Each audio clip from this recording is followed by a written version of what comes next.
All right. Hi, everyone. Thanks again for joining us for our live webinar where we'll cover the top 10 steps to take when creating a content strategy for SEO. I'm Caroline Cox. I am the content marketing manager here at HawkSEM, and I will be hosting today's webinar. So I'll introduce you to our amazing presenter, Justine, in just a bit, but a few housekeeping notes first before we get started.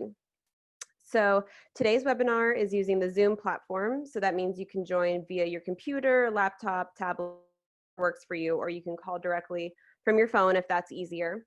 Also, if you have any questions during the webinar, just type them into that Q&A box that should be on the lower side of your Zoom panel. We'll have a Q&A section at the end where we'll address as many of these as possible. And this webinar is being recorded, so we will share a link to the recording within the next few days as well if you have to hop off or if you came in a little bit late. So all right, let's get started. So here is the run of show for today with the welcome and introduction, which is happening now. I'll give you just a little overview into who we are, and then we'll jump into Justine's 10 steps. We'll do a recap and then a Q&A at the end. So first off, a little bit about us here at HawkSEM. We are a full-service digital marketing agency, and these are just some of the services that we offer, everything from paid search to CRO, and of course, SEO and content marketing. When it comes to what makes us different, there are obviously a lot of agencies out there, so what's different about us? Well, first is our conversion IQ system, and that is our smart way of marketing that ensures we're always focused on revenue and not just traffic. We're all what we call marketing scientists. So we don't have like a dedicated analytics team because everyone on our team, every account manager is a data-driven marketing scientist. We only employ senior managers here, so we don't have any junior marketers working on our accounts. It's all senior talent. We are strategists who execute, and so that means we don't just give you a to-do list. We come up with those best practices and then we make them happen for you. And then of course we focus on the human touch. So we don't just set it and forget it. We're always iterating and testing new things on your campaigns to make sure that they're the best they can be. And also we have extensive expertise in the areas of lead gen and e-commerce. So we work with companies like Honda, Bridgewell Capital, CSUN, and eThink, among others that are shown here. So now I will introduce Justine Rabideau. She's the lead strategist at HawkSEM. She's worked in digital marketing for more than 5 years with clients across multiple verticals, including healthcare, travel and tourism, hospitality, real estate, and more. She is very data-driven, and she's an expert in SEO, PPC, social media, and content marketing. And when she's not working, she enjoys running, cooking, and reading. Gotta love that. So before I pass it to Justine, we're just going to do a quick poll here, and that is just to kind of gauge the room and see how happy are you with your existing content strategy. And you can say very happy, it's all right, you're unhappy, or you don't currently have a strategy. Obviously, no wrong answers, and we'll keep it anonymous for everyone to see. So I'm going to give you guys a few more seconds to respond to this before I share the results. All right, still getting in some answers. Okay, I'm going to go ahead and end it and share the results. So it looks like we definitely have a good mix. That's great to know. Most people say it's all right, could be better. So you're in the right place, and we're glad to have you. So with that, I'm going to go ahead and pass it over to you, Justine. Awesome. Thanks for the great intro, Caroline. Hi, everyone. I'm Justine, and we have a lot to cover today, so let's dive right in. So as Caroline mentioned, we're going to be talking about the 10 steps to creating a content strategy for SEO. And we're going to focus on the 3 pillars of writing content. It's a lot more in-depth than just sitting down, typing out a bunch of words, and posting it on your website. There's really 3 kind of key pillars or steps when you're writing content for SEO. So the first step is preparing to write your content, actually writing and editing your content, and then publishing and promoting. So let's start with, why does content strategy even matter, either in terms of SEO or just in general as far as marketing goes. So not only does having a good content strategy help increase your organic traffic, but it can also help lift your brand on other channels like email and social. If you're writing content that engages users and addresses their pain points, which we're going to talk more about how to do that throughout this presentation, it can increase your overall brand authority in the eyes of the consumer and help lift you over your competitors. So first pillar is preparing to write. What are the first steps before we even sit down and put our fingers to keys or pen to paper, however you like to brainstorm. So the 3 steps here are understanding your target audience, conducting keyword and topic research, and building out a content calendar. So the first step is defining your audience. And so the first question that you have to ask before you write any piece of content or start developing your overall content strategy is, who is my target audience? Who is going to actually be reading and digesting this content? So in this example here, we have 3 personas who have slightly different responsibilities, wants, needs, and pain points. So if you don't already have these personas built out, there's a couple places that you can look to start building these. If you already have them, then great, you're 1 step ahead. You can look at things like their age, location, interest, job titles, and you likely already have a lot of this data within your existing CRM, if you have one. There's also other places that you can find this information in Google Analytics and within your social analytics profiles. So let's see where we can get some of this info if you don't have it already. So Google Analytics has a lot of great demographic and interest data that you can take a look at to start. So in this example here, we can see this particular website skews very heavy male. You can see on the right side there, it's about 92% of all traffic. And then on the left, you can see the age breakdown. It skews very heavily in that 25 to 34 age range. So when we're writing content for a site like this, we want to make sure that the content speaks to males between 25 and 34. We don't necessarily want to exclude those other audiences, but just understand that that's who's going to be reading and digesting your content. Google also gives us affinity audiences, which are pretty interesting. And you can also see in market, which means people who are actively researching for a particular product or service. And these can be really interesting to look at. You might be surprised at some of the things that you find in these audience interest categories. So in this example, we just saw that the site skews very heavily male, and that kind of younger mid-20s to mid-30s demographic. Can also see that they love pets, because who doesn't? And they also love fast food, and they're auto enthusiasts. So as you start to branch your content out maybe a little further from your direct product or service, these can be helpful with connecting with your audience on different levels. And as I mentioned, you can also review your Facebook insights to see who's following and engaging your content on social media.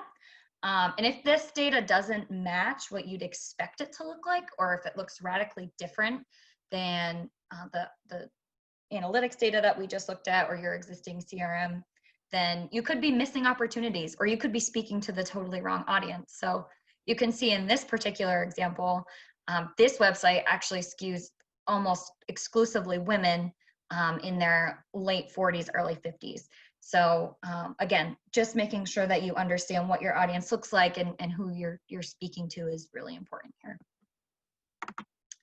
Okay, so now we move into the keyword and topic research. And so why am I calling this keyword and topic research? It's because keywords don't really mean as much as they used to. As Google's algorithm becomes increasingly reliant on AI and machine learning, the keywords matter less and less because the algorithm better understands the nuances of human language and how certain words relate to certain topics. So really being able to think beyond just keywords is really important as Google's algorithm continues down this path of machine learning and artificial intelligence. So in this section, we're going to use the example of a pet store that sells items related to dogs and puppies. Super fun example. So SEMrush has great tools that can help you delve a little bit more into kind of the topic side of things and what questions are people typing into the search results. So in this example here, you can see I just typed in puppies because I don't even know what I want to write about. I just want to see what else is out there related to puppies. So I can see the top headlines by backlinks. So, which pages are earning links from other sites. I can also see top questions that people type into the search results and questions that popular content across the web are answering. And these will give us some ideas to different topics that we can discuss. So all that being said, the keyword research piece is still important here. We want to make sure that we understand the search volume and difficulty of ranking for the terms that we want to show up for. So I'm going to dive a little bit more into how to conduct that keyword research. So the first step is to check what keywords you're actually ranking for. This example here is HawkSEM's Google Search Console profile. We can see, some of the terms that we're ranking for. And why we want to start here is because you don't want to try and focus on a keyword that you're already ranking for. You have a piece of content that's doing okay. Maybe it's not on page 1, but it's ranking somewhere and it's relevant to the term that you're targeting. We don't want to cannibalize ourselves. We'll get into some recommendations a little bit later as to how to improve your existing content for keywords that you might sort of be ranking for. But in this step, we're just looking at, where's my keyword gap? Where am I missing opportunities? And, how can I fill those gaps? So this is a great first step. You can see I've highlighted here. You can export this right into a spreadsheet and make sure that, you can manipulate the data however it makes sense to look at it for you. So this is a great first step. And then you can use tools like Moz, Ahrefs, and SEMrush to check for related keywords, volume, and difficulty of terms that you discovered in the last step that you're not ranking anywhere for. So generally speaking, and you can kind of see this playing here, the higher volume a term is, the more difficult it's going to be to rank for it, because that means it's probably a lot more competitive. There's probably a lot more websites trying to rank for these types of terms. So again, this is where the actual keyword research piece becomes really important, because obviously, it'd be great to rank for puppies for adoption when it has so much search volume, or puppies for sale near me would also be obviously great if you're this pet store. But it's probably going to be pretty difficult just given the amount of volume and the amount of other sites that are targeting that same keyword. So we figured out what topics we want to go after, what keywords we want to go after. The next step is to actually go to Google itself. Sometimes that's just the best source of information. This can kind of show you what other keywords and questions Google is associating with your key terms, which can be a really good indicator of what other types of things people are searching for when they're searching for puppies. So we can see in this example, the people also ask box, what are some of the most common questions? What is the cutest puppy? I can definitely see that being a really popular one, or why puppies are the best pet. Those types of things are really common questions that people are asking related to this topic. Same thing with the related searches. So you can see here, Golden Retriever, Teacup, German Shepherd, and Husky puppies are some of the most popular searched dog breeds. So there may be some opportunities there, for this pet store, and we sell food or, other things specifically related to these breeds, or maybe we do adoption clinics for these breeds. It's really important to have that background there. The next step here is to actually look at what your competitors are doing. Especially in this case, I used PetSmart as the example here. Obviously a huge national brand. Everybody's heard of PetSmart. If you have a pet, even if you haven't, you've probably heard of PetSmart. So this step can give you some ideas into what your competitors are focusing on and what their content actually looks like around these topics. So you can see in the far right here, the URLs, they have lots of different types of content around puppies. And so this can kind of give us an idea of what they're focused on. And I'd encourage you to read through some of these pages and see if you can identify kind of common themes or patterns. And this will help you as you start to develop your content as well. And I'd repeat this process for each of the topics you want to write on, even if it's maybe not a direct competitor, but it's somebody who's going to be going after similar terms or writing similar content, or even has a similar target audience. Those types of things can all help you kind of generate ideas. Whoops. Whoops, what's going on? Okay, so now we're going to go back to Google. We've decided we want to write about what is the cutest puppy. And so now, instead of looking at, the people also ask or the related searches, we want to actually look at what pages are ranking within those 10 blue links, the actual top organic results. And again, you can kind of click through these yourself and see what these websites are writing about, what related topics are they using? Are they also talking about, vaccine schedules, or, what's the best food, or other things, maybe not directly related to this topic, but are kind of tangential and related, even if it's not, direct correlation. So actually clicking through and reading these pages as well can be a really helpful exercise. Okay, so the next step here is to actually build your content calendar. So when we talk about content calendars, a lot of marketers immediately jump right to blogs when they're thinking about content, but there's lots of different types of content that you can develop for your blog or for your website that can increase user engagement, also earn more backlinks. Things like infographics can be really great visual tools. And again, it can be really useful for building those backlinks as well.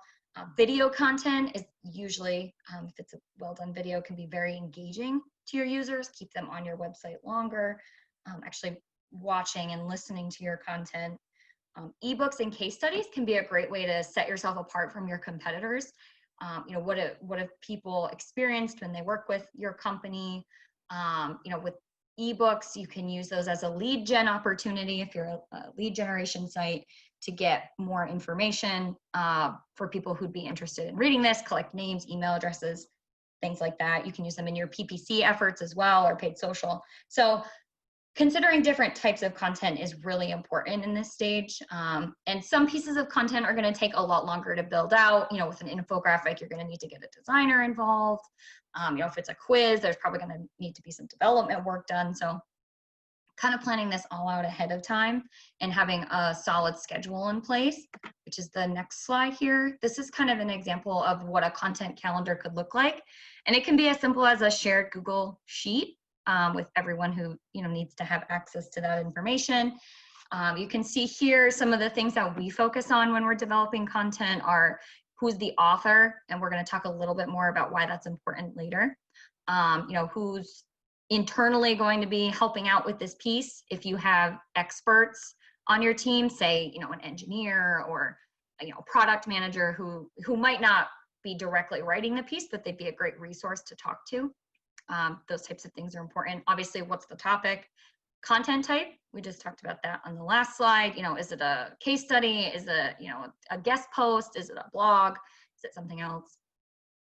Having a page title and meta description ready to go, understanding what the target keywords are, and then having a place to note whether it's published or still in progress, as well as a target date for when it should be posted. So again, kind of planning this all out ahead of time is really helpful at keeping your content creation flowing in a good format. And again, there's lots of different ways to build something like this, but if you don't already have some sort of editorial calendar, I definitely encourage you to create one that makes sense for your team.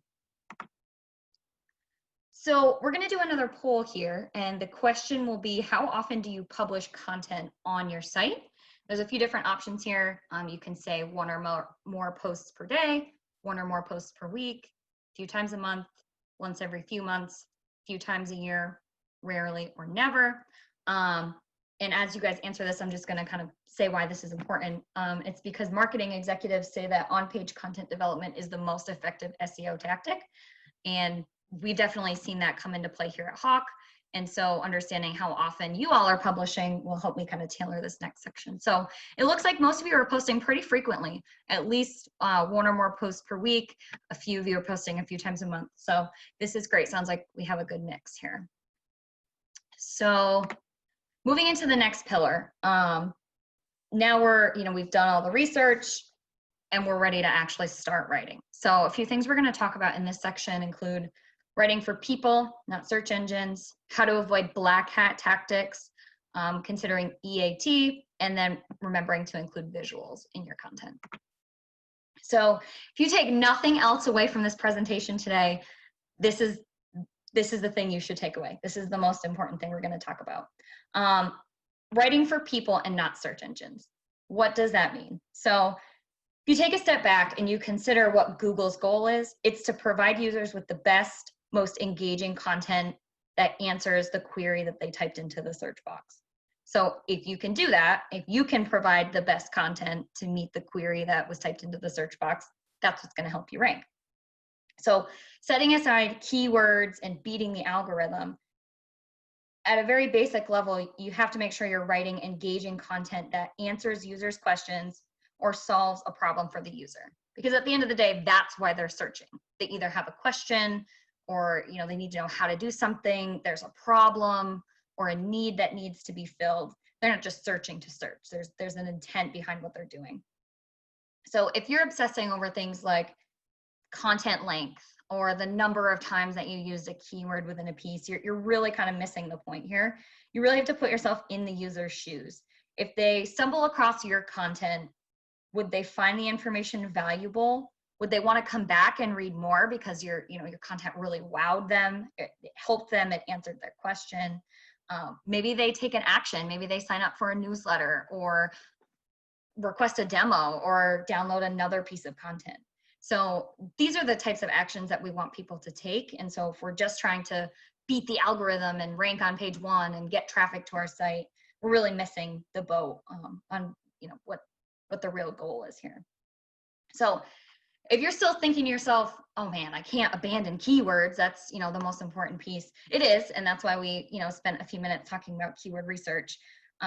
But if you kind of think about where Google's going, they update their algorithm hundreds of times a year.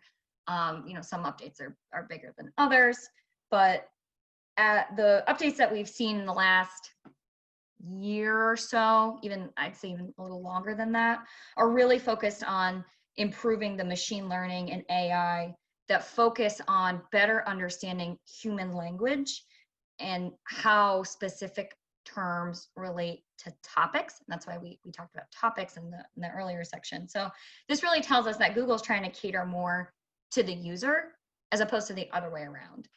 Especially with the rise of voice search, when we talk to, say, like a Google Assistant or an Alexa, we speak very differently than if we're just typing something into a search result. But you've probably done it. I know I've done it, is literally type your whole question into Google. So again, it kind of all ties back to, we want to make sure that we're writing for actual humans who are going to be reading and not focusing solely on what Google wants and what's going to make Google happy. All right, so we just talked about how important it is to answer users' questions, but obviously we still want to rank as highly as possible so that we can get our content in front of users when they're searching. It can be very tempting to go down some roads that include black hat SEO. So what is black hat? It's a practice that's against search engine guidelines, and it's used to get a site ranking higher in the search results. These are considered very unethical, and they can lead to a penalty from search engines that can cause all of your content to drop from the search results.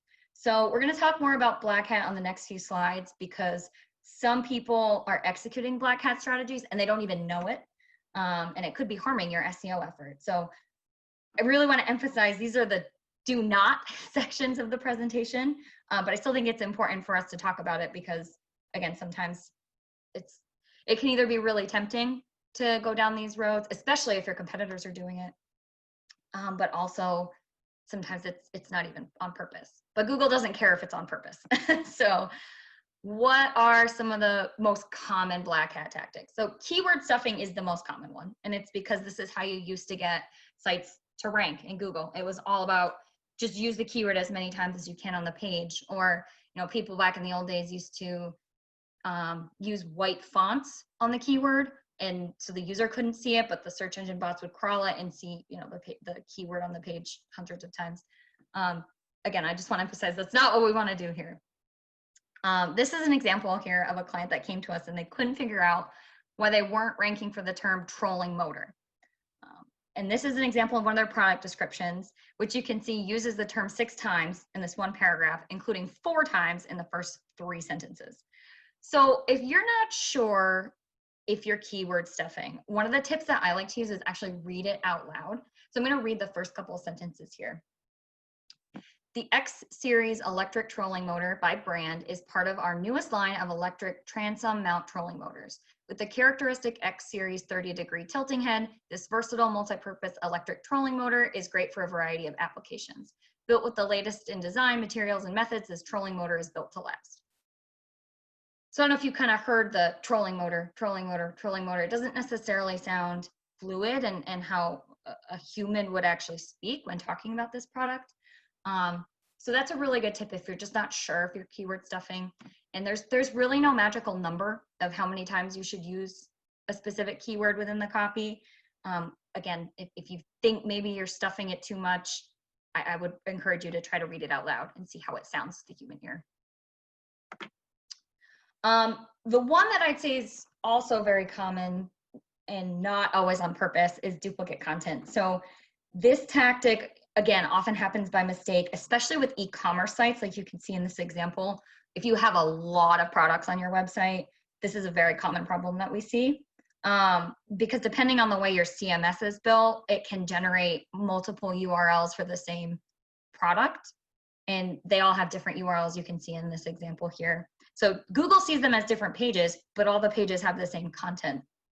So in a situation like this, Google doesn't actually know which one you want to rank because they're all the same in their eyes. So what can happen is Google just doesn't rank any of them because they just don't know.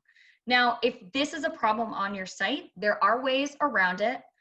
There's pieces of code that you can put that Google sees, users don't see it, to help Google understand which page that you want to rank. So there are definitely ways around it if this is a problem on your site. Again, I'd encourage you to get a technical SEO and or a developer involved in a case like that. The other very common type of duplicate content is reposting content on your site from another website. So let's just say as an example, your CEO was featured in a Forbes article. That's really great brand exposure for your company and for your CEO. And obviously that's a really great thing you want to share with your audience. So you take that content and you repost it on your blog or your website. So in this case, Google is most likely either going to look at the one that was posted first or has the highest authority, generally going to be Forbes, and just ignore your page altogether. Or it just won't rank either page, which can harm, your brand awareness and actually other people seeing your article, even when it might be relevant. So generally a page is considered duplicate if about 80% of the content on the page is the same. So even if you try to change around a few sentences, that's not enough to fool Google. So again, there are ways out there where you can still post this type of content on your site, but tell Google, don't crawl or index this. You can just ignore it. I just want it here for, say sharing on social media or something like that. So again, in these kinds of situations, best to be avoided if possible. But if it can't be avoided, then I'd encourage you to get in touch with a technical SEO who can help you navigate these waters. The last one here is cloaking. So this is a very old school black hat method and basically involves showing two different pieces of content to a user and a search engine bot. So this was really popular back when Google could crawl things like Flash and JavaScript. So this is a very manipulative tactic. This is basically you trying to show Google like, hey, here's this awesome content, but I'm going to show users something else. So again, if this is something that you're engaging in, stop. You want Google's bots and users to be seeing the same content. So again, another one that we want to avoid as much as possible. Okay, so now we're going to talk about EAT. So EAT is a relatively new concept in the SEO world, and it stands for expertise, authority, and trustworthiness. So this is meant to help content developers and SEOs understand how Google rates high quality content. So there's a lot more on EAT in the Search Quality Evaluator Guidelines, which was recently updated just a few months ago. So that's a very text-heavy document, but I definitely would encourage you to read a little bit more about EAT. But I'm going to talk through some of the high points here. So where EAT really comes into play are sites that Google considers your money, your life. And what that means is things like legal advice, financial advice, medical issues, things that directly impact the quality of your life. And I'm sure that some of you have, had some sort of question like this, like, where do I invest in my retirement fund? Which stocks are on the up and up right now? I have a headache. Do I have a brain tumor? Things like that. We search on Google every day, and we kind of rely on the information that it gives us as a source of truth. And Google knows and understands this. And so they want to make sure that if you're searching for those types of things, they're giving you information that's actually coming from a licensed professional who knows what they're talking about. You don't want to take advice on your 401k from, a plumber. You don't want to take medical advice from, a bake shop owner, right? You want to make sure that the information you're getting is trustworthy, especially if you're going to make life decisions based on it. So Google understands all this, and they really want to make sure that the content that they're giving in these instances to the user meets these kind of criteria. So what exactly are they looking for in each of these areas? There's a couple questions you can kind of ask yourself to see if you're meeting each. And although this primarily impacts those your money, your life sites I was just talking about, it does come into play with other areas too. So if you're outside of kind of that space, it's still important to understand how Google is going to measure the expertise, authority, and trustworthiness of your content. So expertise, a couple questions you can ask yourself. Is this content written by an expert or an enthusiast who demonstrably knows the topic well? Okay, well, how does Google know that? They know that because you list the author of the piece on your content. And this can sometimes be a little tricky because, in a lot of cases, it's not necessarily an expert that's writing the piece. It might be, your marketing team. So there are ways to get around that. And again, I encourage you to speak with an SEO who can kind of help you navigate those waters if needed. But again, that's kind of how Google understands the expertise is who's the person who actually wrote this article. And, is it free of factual errors that can easily be checked? Is it referencing credible sources, actual statistics and things like that? And then the last question here would be, do you feel comfortable trusting this content with decisions that you're going to make about your money, your life, or whatever the topic happens to be? So that's expertise. Authority. If you researched the site producing this content, would you come away with the impression that it was well trusted, widely recognized, as an authority? Again, kind of tying it back to who is this person that's giving me this advice, writing this content. It also kind of looks at the authority of the website that it's being published on overall. So checking for things like verified testimonials on your website or ebooks with hard first-person party data, those types of things. Is there an about page, things like that? Understanding not only the author, but also the website that it's being published on and the company that they work for. And then as far as trustworthiness, does the content present itself in a way that makes you want to trust it? Again, tying it back to that clear sourcing, if you're using, statistics or data, is there, trustworthiness in the expertise of the person who's actually writing the piece?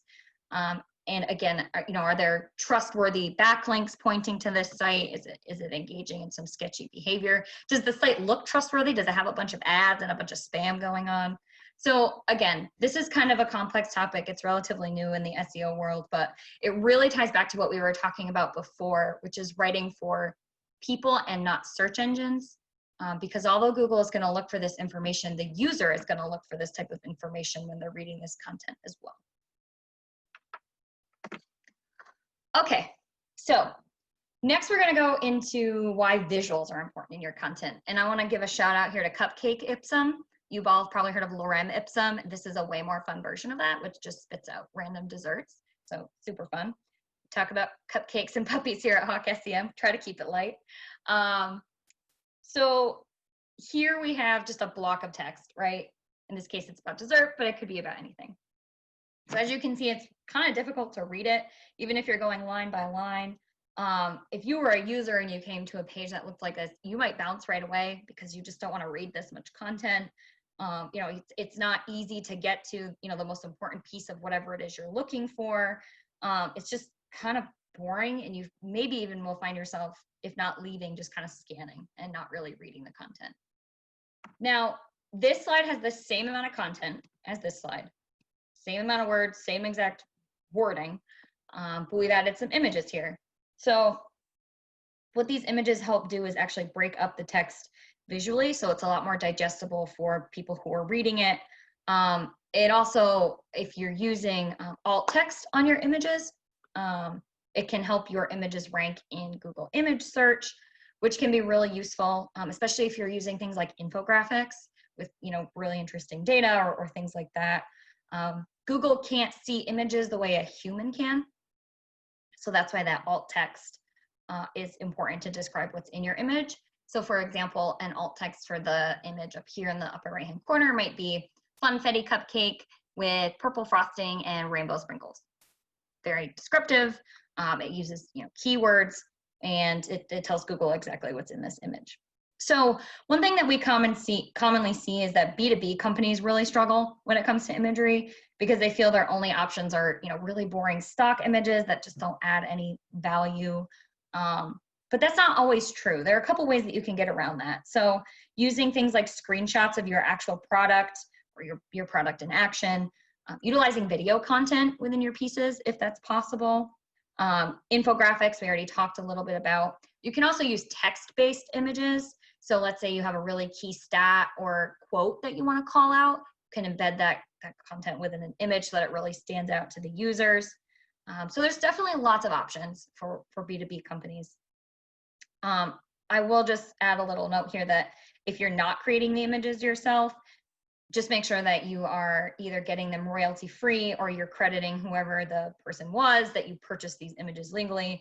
You can get yourself into some copyright issues if you don't follow those best practices for using images for commercial use. I'd say at a very minimum, with whatever content you're producing, try to at least use a header image or an image somewhere on the page, because again, we don't want content that looks like this. Okay, so now we're almost done. Now we're ready to publish and promote our content. So the steps here are remembering on-site SEO best practices, having a revitalization strategy in place, and actually amplifying your content.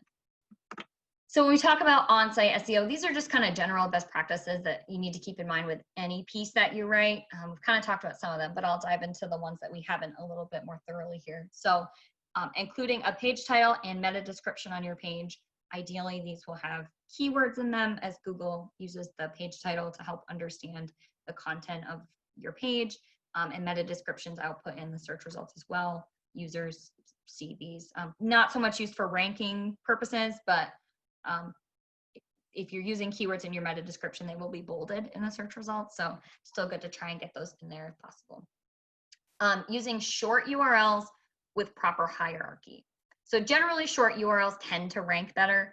And when we talk about hierarchy, if you consider how Google understands the structure of your website, they use the URLs to actually understand that. So let's say you have a bunch of product pages, you have a bunch of resource pages, you have a blog section, you've got a bunch of about pages. If all of your pages are right at the root and they don't have any parent item, Google doesn't understand which pages are most important and how the website's actually organized. So even if you have good navigation structure, Google's very confused and they don't understand it. So if you have a robust blog section, you want to make sure that all of your blog pages follow the same hierarchy. A lot of sites just use /blog/ whatever the page title is.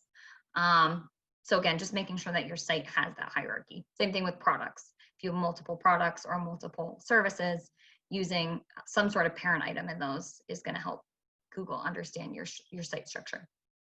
And then using headings to break up content into digestible sections. This ties a little bit into what we were talking about with the images as well.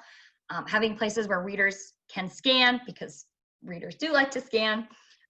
They don't necessarily read every little bit of every piece of content. So if they can easily scan and find what they're looking for, that can be good for the user experience. Headings also help Google understand the different sections of your content, especially if you have a really long form piece with 1,000 to 2,000 words. Those headings help them understand what each section is actually about. If you're going to use headings, and you definitely should, at a very minimum, use an H1 on each page. You want to make sure that you're following the hierarchy there as well. So if you have one H1, H2, H3, H4, don't kind of skip around. You can come backwards. So if you want to do H1, H2, H3, H2, that's okay. Just make sure that you're following in order. Utilizing internal links with keyword-rich anchor text. So a really common mistake that we see is sites might have, lots of internal links within their body content, but they use generic terms like click here or learn more as their anchor text. And the reason that's a mistake is because Google uses anchor text for each link to help understand what the page content is about. So again, kind of using all of those signals to help rank your content. So if you're using really generic phrases, Google's going to have a harder time understanding what the page you're linking to is about. You don't want to go overboard with internal links. You want to make sure that they're relevant to the piece, but you want to try and utilize them as much as it makes sense.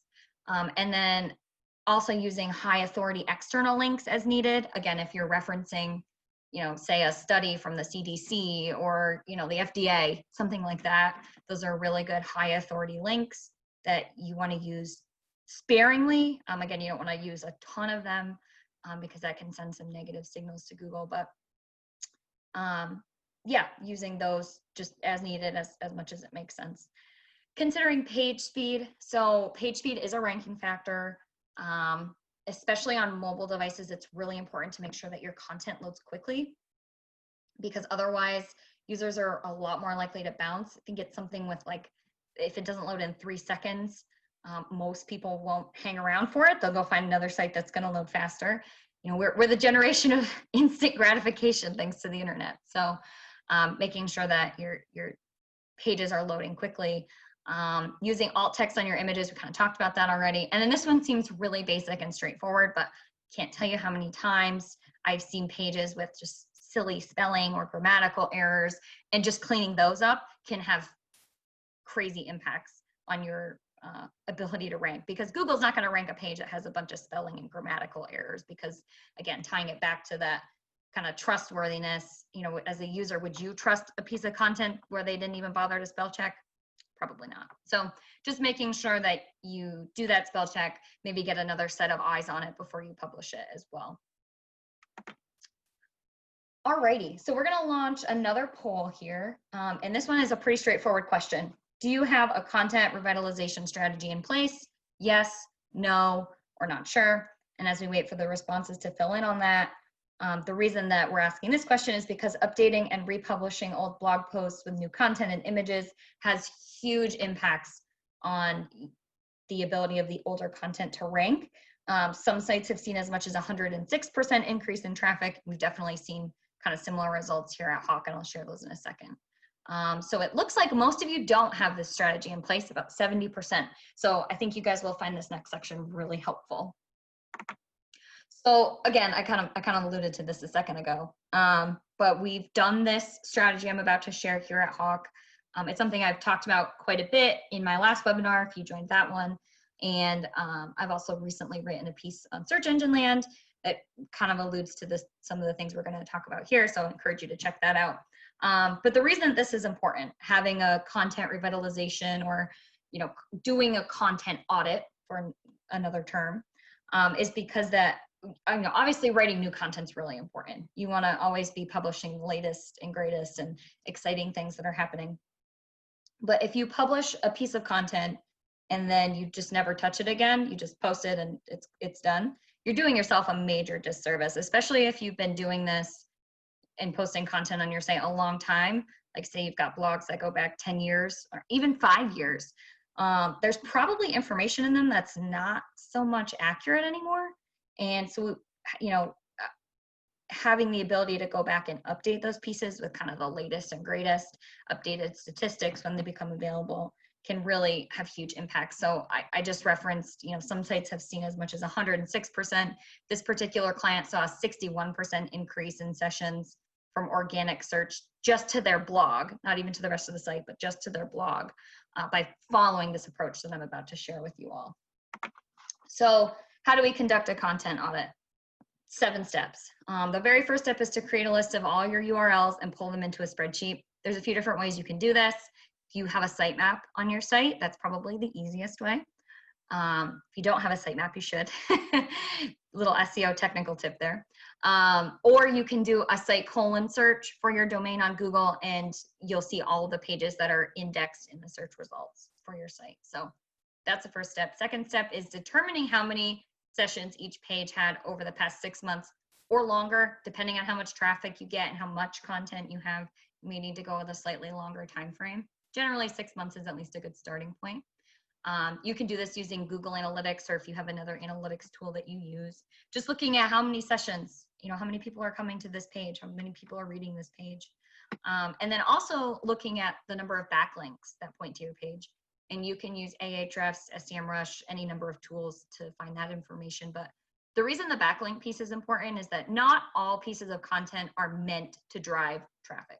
There may be another reason that you posted a particular piece of content, and it might actually be really benefiting you by earning high quality, high authority backlinks, even if it's not necessarily driving traffic or getting a lot of visits. So it's really important to look at both of those things together.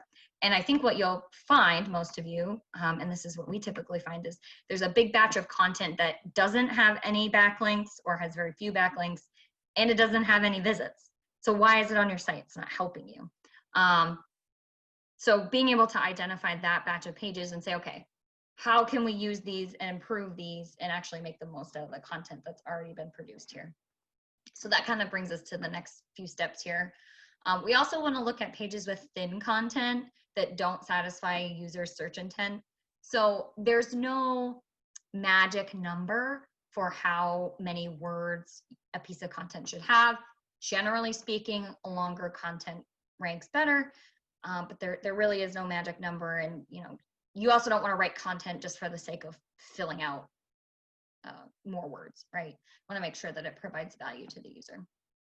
So identifying pages where maybe there's only 200 or 300 words, it doesn't provide a lot of value. How can we make it provide value? Can we build it out and talk about related topics, or is it just a throwaway piece that's not helping us at all, and maybe we just need to remove it from the site entirely? The next step is to identify posts with duplicate or similar topics. So we talked about duplicate content a little earlier, but when we talk about duplicate topics, especially as time goes on, and especially in niche industries, it can be really hard to branch out into different topic ideas. Even if we follow all those steps for keyword and topic research, it can get a little bit difficult after a certain point sometimes. So especially if a lot of people have worked on your site over the years, you might find that you have duplicate posts on the same exact topic. They might not be the exact same post, but they talk about the same thing, right? They're providing the same kind of value to the user.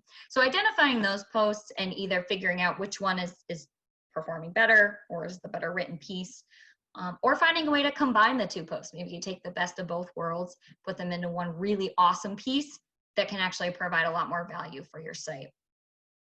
The next step is to identify posts with outdated content or statistics. Again, as more information becomes available, you want to make sure that you're updating it, because especially in the digital marketing world, a lot of you probably know things change really fast. And if you're doing searches around the internet and let's say you stumble across a post from 2016, that's 4 years ago. So you probably think it's not the most relevant or updated information.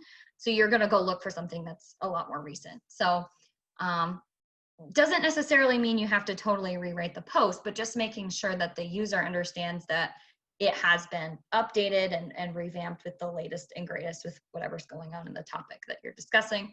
Or let's say you're referencing statistics from like 2012. Again, there's probably more updated information available. So you just want to make sure that those get updated. So after you've gone through all these steps, if you do find a bunch of pages that need to be removed, make sure that you redirect them to the most relevant post. If there is no other relevant post, either let them, just let them be 404 errors, or you can redirect them to your homepage or your main blog page. But we want to avoid those 404 errors as much as possible. So just making sure that you put those 301 redirects in place. And then repeating the process regularly. This might be annually or biannually, depending on your bandwidth, because as you can probably guess, this is a really time intensive exercise. And how much content that you're actually posting. So just making sure that you're repeating this process. I'd also recommend keeping a list if there are posts that, let's say, for example, need to be updated on an annual basis. Make sure you keep a running list of those.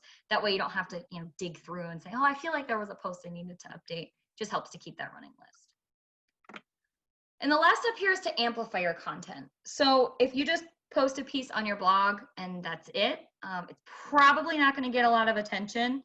Might eventually get picked up in the search results, but that's something that takes time. So making sure that you're posting your content on social media or sending it out via your email channels, these are going to help your content get traction a lot faster. And assuming that the content is really engaging and helpful to your audience, Google will see there's a lot of engagement on your post or your pages, and that's a signal to them that it is a high quality piece of content, and they'll pay attention to it probably a little bit faster than they would have otherwise. So it also keeps your brand top of mind for your users if they're seeing you post all this really great content that they're engaging with on a regular basis. So just making sure that you're not just writing it, posting it, and leaving it alone. You're actually sharing it with your audience in some form or another. I'd also recommend, similar to how we had an editorial content calendar, that we also keep a social media posting calendar that kind of goes hand in hand.